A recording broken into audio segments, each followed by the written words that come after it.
नमस्कार, मैं शगुफ्ता खान, आप देख रहे हैं राजस्थान न्यूज। स्वागत है आपका शुभ 24 न्यूज में। देवनगर थाना पुलिस ने बैग और पर्स लुटेरों की एक गैंग का मंगलवार को खुलासा करते हुए गैंग के सरगना और 2 अन्य साथियों को गिरफ्तार किया है। दोनों ने 2 दिनों में 1 दर्जन से अधिक लूट की वारदात को अंजाम दिया था। थाना अधिकारी जय किशन सोनी ने बताया कि लूट की वारदात को गंभीरता से लेते हुए पुलिस की विशेष टीम का गठन उच्च अधिकारियों के निर्देशन पर किया गया। उसी दौरान टीम को एक सफेद रंग की मोटरसाइकिल पर सवार कुछ युवाओं को चिन्हित किया गया। इसके बाद घटना में शामिल मुख्य सरगना मोहम्मद समीर तथा उसकी जानकारी पर उसके 2 अन्य सहयोगियों को भी गिरफ्तार किया है। प्रारंभिक पड़ताल में आज सामने आया कि गैंग के सरगना और सदस्य नशे और मौज मस्ती के लिए लूट की वारदात को अंजाम देते थे। ये चलती बाइक पर ही लूट की वारदात के बाद पहचान छिपाने के लिए कपड़े भी बदल देते थे। उन्होंने पुलिस थाना देवनगर के सेक्टर 9 और 10 में से एक ही दिन में 2 वारदातों को अंजाम दिया। लूटे हुए मोबाइल को पुलिस ने बरामद कर लिया है। पूछताछ में मोहम्मद समीर ने पाली रोड, भैरोजी चौराहा, चौपासनी हाउसिंग बोर्ड के पर्स लूट की वारदात करना स्वीकार किया है। थानाधिकारी जय किशन सोनी ने बताया कि रेलवे अस्पताल के पास रहने वाले जिला न्यायालय कर्मचारी प्रेमचंद पुत्र हीरालाल ने 13 मार्च को रिपोर्ट दी थी। इसमें बताया था कि उसकी पुत्री वर्षा, जो कि वसुंधरा हॉस्पिटल चेकअप के लिए आई थी, वह वापस घर के लिए रवाना हुई। तब थोड़ी दूर पर उसके हाथ से एक लड़का पर्स छीनकर भाग गया।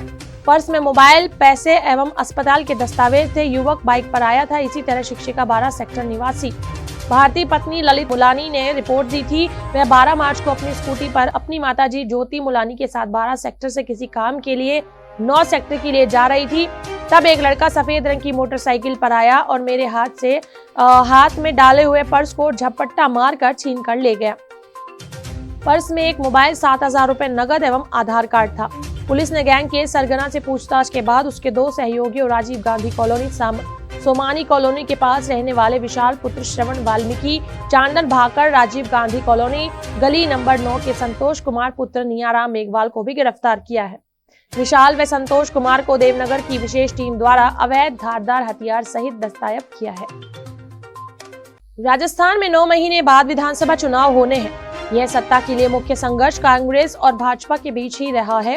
हालांकि इस बार ऐसा होने की संभावना कम नजर आ रही है। इस बार कांग्रेस भाजपा की राह में 4 दूसरे दल भी मुश्किलें खड़ी कर सकते हैं। हर 4 साल पहले बनी आरएलपी वर्तमान में भाजपा और कांग्रेस के लिए सबसे बड़ी चुनौती बन गई है। आरएलपी की मूल ताकत जाट वोट बैंक है। पार्टी के अध्यक्ष हनुमान बेनीवाल नागौर से सांसद हैं। वे लगातार 3 बार विधायक भी रहे। बेनीवाल ने भास्कर को बताया कि पार्टी राजस्थान की सभी 200 सीटों पर चुनाव लड़ने की तैयारी कर रही है। फिलहाल आरएलपी के पास 3 विधायक और 1 सांसद सहित 100 से अधिक पंचायत समिति सदस्य हैं। 4 सीटों पर प्रधान जीते हुए हैं। 2 सीटों पर नगरपालिका चेयरमैन है। आरएलपी ने 1 सीट के लिए 2019 में भाजपा के साथ गठबंधन किया था। हालांकि यह गठबंधन अब टूट चुका है। सूत्रों का कहना है कि भाजपा या कांग्रेस जल्द ही आरएलपी के साथ गठबंधन कर सकते हैं। बीते 4 साल में हुए 9 उपचुनाव में आरएलपी ने औसतन 30 से 35,000 वोट प्राप्त किए हैं। ऐसे में 9 महीने बाद होने वाले विधानसभा और 13 महीने बाद होने वाले लोकसभा चुनाव में भाजपा और कांग्रेस के सामने प्रदेश के सबसे बड़े वोट बैंक पर आरएलपी की भी तगड़ी दावेदारी होगी। भाजपा और कांग्रेस दोनों ही पार्टियों ने अपने प्रदेश अध्यक्ष भाजपा सतीश पूनिया, कांग्रेस गोविंद डोटासरा भी इसी समुदाय से बना रखे हैं। देश भर में मुस्लिमों के अधिकारों को लेकर अपने बयानों से चर्चा में रहने वाले ऑल इंडिया मजलिस-ए-इत्तेहाद उल मुस्लिमीन AIMIM के अध्यक्ष असदुद्दीन ओवैसी राजस्थान में तेजी से सक्रिय हुए हैं। भरतपुर में नासिर जुनैद हत्याकांड को लेकर भाजपा कांग्रेस को घेरा। ओवैसी ने हरियाणा में मारे गए राजस्थान के मुस्लिम युवकों के परिजनों को उचित सरकारी सहायता नहीं देने के लिए सीएम अशोक गहलोत की आलोचना की। उन्होंने कहा, जब उदयपुर में कन्हैया लाल टेलर की जघन्य हत्या हुई तो 50 लाख रुपए का मुआवजा और उसके 2 बच्चों को सरकारी नौकरी दी गई, लेकिन भरतपुर के नासिर जुनैद की हत्या हुई तो 15 लाख रुपए मुआवजा ही दिया गया। गहलोत ने ऐसा क्यों किया? सीएम को बड़े वोट बैंक का डर सता रहा है। कुछ दिन पहले टोंक में रैली कर पूर्व डिप्टी सीएम सचिन पायलट को गुर्जर बहुल सीट से चुनाव लड़ने की सलाह दे दी। कहा कि पायलट का ख्वाब पूरा नहीं होगा। उन्होंने टोंक छोड़कर दौसा या सवाई माधोपुर में चुनाव लड़ना चाहिए, क्योंकि टोंक में AIMIM चुनाव लड़ेगी। हाल ही में असदुद्दीन ओवैसी जोधपुर पहुंचे और मुख्यमंत्री अशोक गहलोत के मोहल्ले में जमकर जाकर जनसंपर्क कर राजस्थान सरकार पर निशाना साधा। उन्होंने कहा कि हम यहाँ किसी को हराने नहीं आए हैं बल्कि जीतने आए हैं। ओवैसी के बयान को पायलट ने गंभीरता से लिया और यह कहकर जवाब दिया कि 4 साल बीत गए, ओवैसी को टोंक की याद नहीं आई। अब चुनाव आए हैं तो उन्हें और प्रधानमंत्री नरेंद्र मोदी दोनों को दौसा, सवाई माधोपुर, टोंक सब याद आ रहे हैं। राजस्थान में कुल 200 में से 35 से ज्यादा सीटों पर मुस्लिम मतदाताओं की संख्या अच्छी खासी है। इनमें से 22 से 23 सीटों पर बीते 2 दशकों में हुए 4 चुनाव 1998, 2003, 2008, 2013 और 2018 में मुस्लिम विधायक चुनाव जीतते रहे हैं। डीडवाना के पास गांव फोगड़ी में मंगलवार देर शाम हुए सड़क हादसे में एक बच्ची और एक व्यक्ति की मौत हो गई, जबकि 4 लोग गंभीर रूप से घायल हो गए। घायलों का उपचार चिकित्सकों द्वारा किया जा रहा है, जबकि मृतकों के शव अस्पताल की मोर्चरी में रखवा दिए गए हैं। दुर्घटना में चोलू खां निवासी खान मोहम्मद पुत्र हासम खां 45, छोटी बैरी निवासी किस्मत बानो पुत्री हसन खान 9, छोटी बैरी निवासी यास्मीन बानो पत्नी हसन खान 26, रुमाइशा पुत्री हसन खान 2, रिमसा पुत्री हसन खान 7, हसन खान पुत्र पन्ने खान 30 घायल हो गए। जानकारी के अनुसार कार में सवार लोग चोलू खां से छोटी बैरी की तरफ जा रहे थे। इस दौरान ग्राम फोगड़ी के पास ट्रैक्टर ट्रॉली और कार की टक्कर हो गई। अस्पताल में जांच के बाद चिकित्सकों ने चोलू खां निवासी खान मोहम्मद पुत्र हाशम खां 45, छोटी बेटी किस्मत बानो पुत्री हसन खान 9 को मृत घोषित कर दिया। बहरोड पुलिस ने गांव खोहरी निवासी संजय यादव उर्फ मुन्ना खोरी की धुलंडी के दिन गोली मारकर हत्या के मामले में तीसरे मुख्य आरोपी रवि उर्फ बुचिया निवासी बैकपुर अटेली मंडी हरियाणा को जेल से किशनगढ़ बास जेल में प्रोडक्शन वारंट पर गिरफ्तार किया। थानाधिकारी वीरेंद्रपाल सिंह ने बताया कि मुन्ना खोरी की हत्या करने के बाद रात करीब 11 बजे रवि बैकपुर एवं अजय खोरी ने फेसबुक पर लाइव आकर हत्या करने की जिम्मेदारी ली थी। इसमें कहा था कि मुन्ना खोरी हमारा भाई था, लेकिन वो गलत था, हत्या हमने की है, इसकी जिम्मेदारी हम लेते हैं। रवि बैकपुर ने लाइव वीडियो में यह भी कहा है कि मुन्ना के सिर में 6 गोलियां मारी है। सीना चौड़ा कर फेसबुक पर लाइव करने वाले और मूंछ पर हाथ फेर कर हत्या का घटनाक्रम बताने वाला रवि बैकपुर पुलिस गिरफ्त में आने के बाद सिर झुकाए बैठा रहा। दरअसल वारदात 7 मार्च की रात 8 बजे की है, जब गांव खोहरी निवासी संजय यादव उर्फ मुन्ना खोरी धुलंडी के दिन शाम को घर के करीब 100 मीटर की दूरी पर बने हनुमान मंदिर के सामने बैठा हुआ था, जहां उस दिन मेला कार्यक्रम चल रहा था। 5 साल पुरानी रंजिश के चलते गांव खोरी निवासी अजय खोरी और हरियाणा के अटेली थाना क्षेत्र के गांव बैकपुर निवासी रवि यादव, हमिंदपुर निवासी संदीप उर्फ बचिया ने मिलकर दनादन गोलियां सिर में मारी, जिससे वह लहूलुहान होकर जमीन दोष हो गया। आसपास अफरा तफरी मच गई। तत्काल ग्रामीण और परिजन लहूलुहान हालत में लेकर अस्पताल पहुंचे, जहां चिकित्सकों ने मृत घोषित कर दिया। इस मामले में आरोपी संदीप उर्फ बचिया को हिरासत में ले लिया गया है। 10 मार्च को बहरोड पुलिस ने मुख्य आरोपी अजय खोरी और गांव निम्भोर और बसई के बीच रास्ते पर पकड़ा था, जिसने पुलिस पर फायरिंग भी की थी। उसी दिन अजय खोरी की सूचना पर उसके साथ रवि बैकपुर उर्फ बुचिया को एसपी अनिल कुमार बेनीवाल के निर्देशन में भिवाड़ी फूलबाग के प्रशिक्षु IPS सुजीत शंकर की टीम ने गिरफ्तार किया था, जो पुलिस को देखकर गांव रामपुर की पहाड़ी में भागा। पुलिस ने उसे आर्म्स एक्ट की धाराओं में गिरफ्तार कर न्यायालय में पेश किया था, जिसे जेल भेज दिया गया है। आज बहरोड पुलिस प्रोडक्शन वारंट पर हत्या के मामले में गिरफ्तार कर लाई, जिससे हत्या के घटनाक्रम की जानकारी दी जा रही है। रविंद्र यादव उर्फ रवि बुचिया पुत्र राजेश यादव हरियाणा के महेंद्रगढ़ जिले के गांव बैकपुर का रहने वाला है। ये 2 भाई हैं, पिता किसान हैं और माता गृहिणी है। थानाधिकारी ने बताया कि पिता ने रवि की करतूतों से खफा होकर उसे अपनी चल व अचल संपत्ति से बेदखल किया हुआ है। पिछले 3 साल से उसे घर में घुसने तक नहीं देता, लेकिन रवि अपनी मां का लाडला है। ऐसे में जब पिता घर पर नहीं होते, तब वो मां के पास मिलने चला जाता है। रवि के खिलाफ अटेली थाने में 11 मामले दर्ज है, जिसमें 6 मामले अवैध हथियार रखने के हैं और बाकी मारपीट तथा धमकी देने के शामिल है। रवि आपराधिक प्रवृत्ति का है। अजमेर के किशनगढ़ में पूर्व पार्षद ने अपने भतीजे की दिन दहाड़े गोली मारकर हत्या कर दी। भतीजे ने मौके पर ही दम तोड़ दिया। वारदात का कारण जमीन विवाद बताया जा रहा है। मामला किशनगढ़ के गांधीनगर थाना इलाके का है।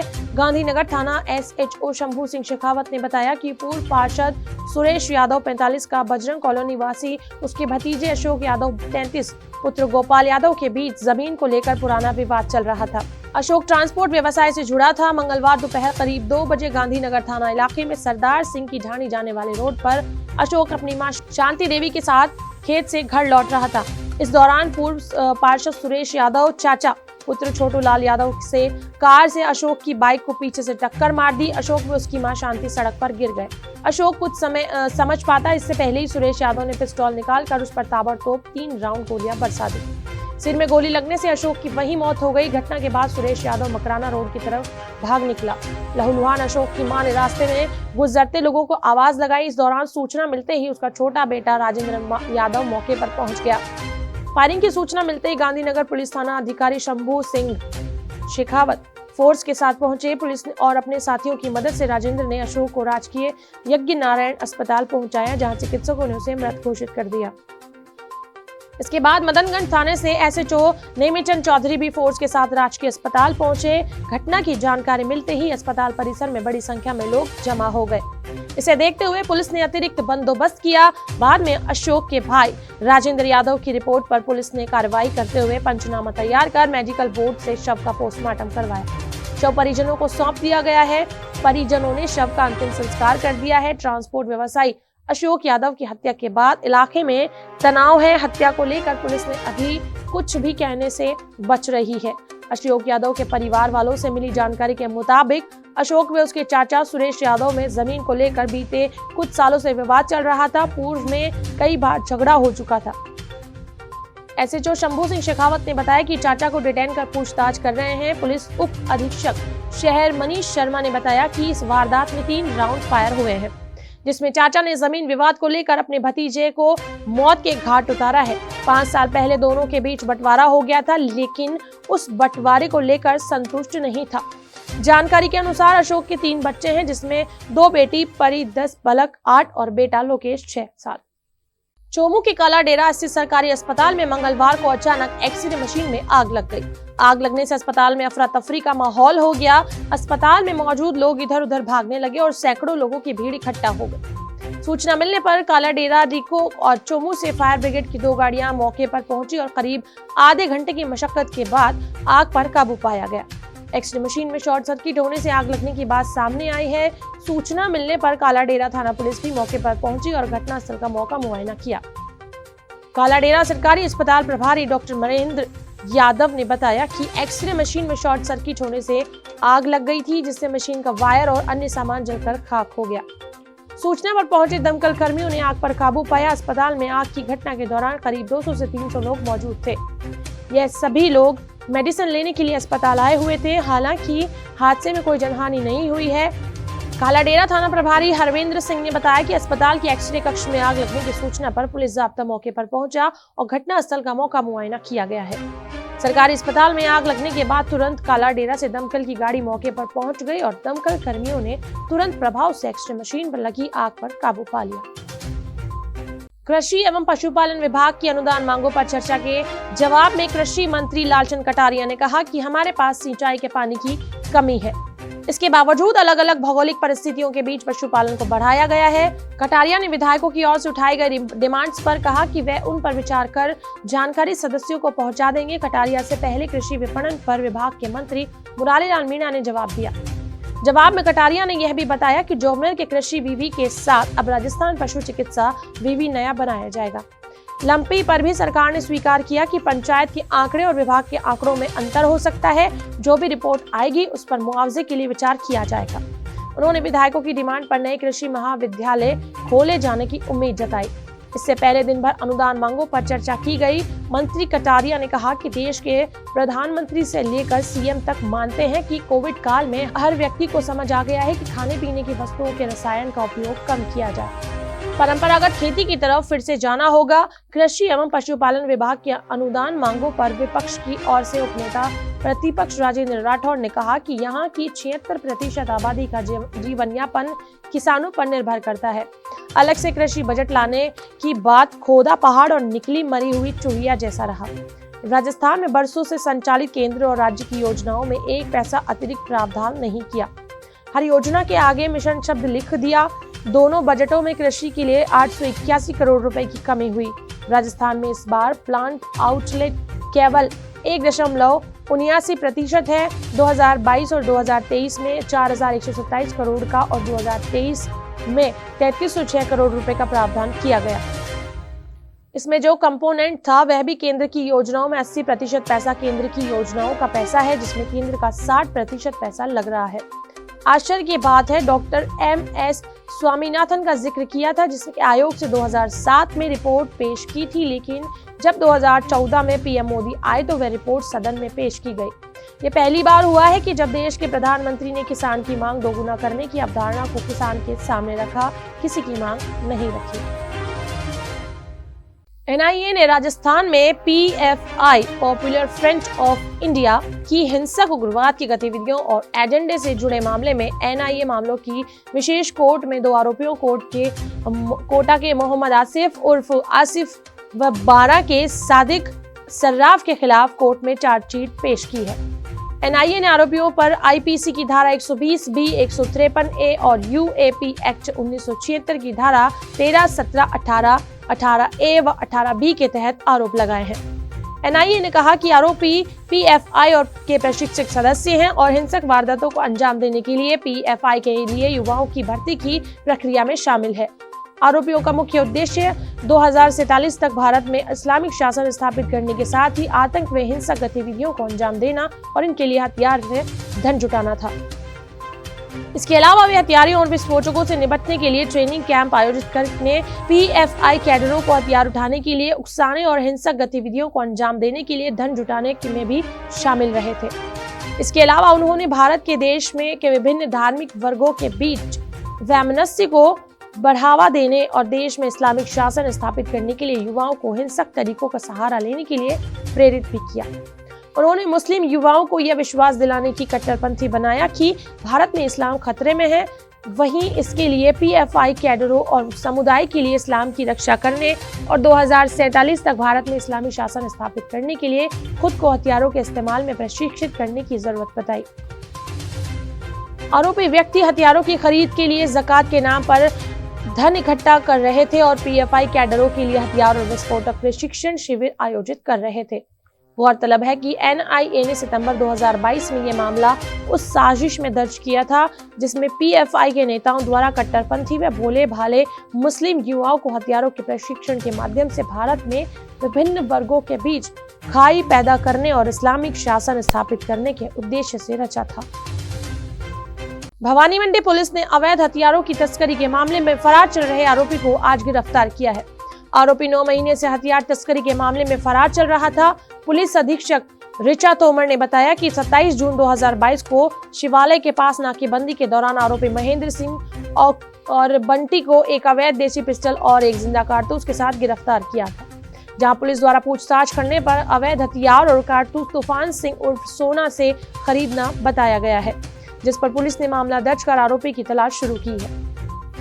वहीं मुखबिर व सूचना तंत्र के माध्यम से फरार आरोपी को गांव डूंगरखेड़ी जिला मंदसौर से गिरफ्तार किया है। आरोपी को पकड़ने में थाना अधिकारी Ramnarayan Bhawariya, head constable Dipendra Singh, head constable Niranjan Gurjar, head constable Satish Sharma, Sukhdev, Ashok Kumar का योगदान रहा।